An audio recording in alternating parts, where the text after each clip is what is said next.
Now, I'm sure some of you have heard that the US Air Force is looking, and the US military in general is looking at SpaceX's big Falcon rocket or Starship for their uses. Now, it can deliver hundreds of tons anywhere in the world within half an hour.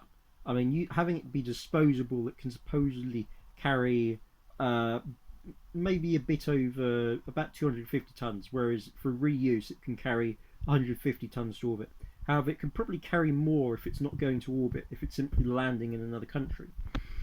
And this means you can have, well, you can deliver supplies, you could probably deliver equipment, you could even deliver vehicles such as tanks in that small space, although you probably wouldn't be able to fit as much as you would expect in there since it isn't that big a ship.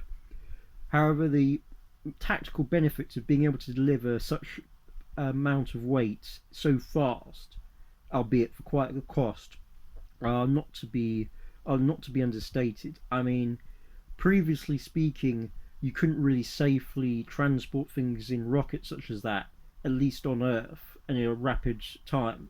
Now this is changing, and it's not going to stop with SpaceX. I mean, China is advancing their capabilities. Every country, lots of countries around the world, such as India and Korea, are advancing their rocket capabilities.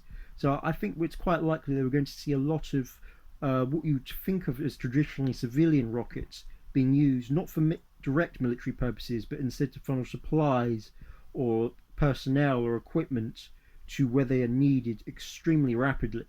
Although the question of how important this is and whether it's really an efficient use of resources, considering the expenses, is another one.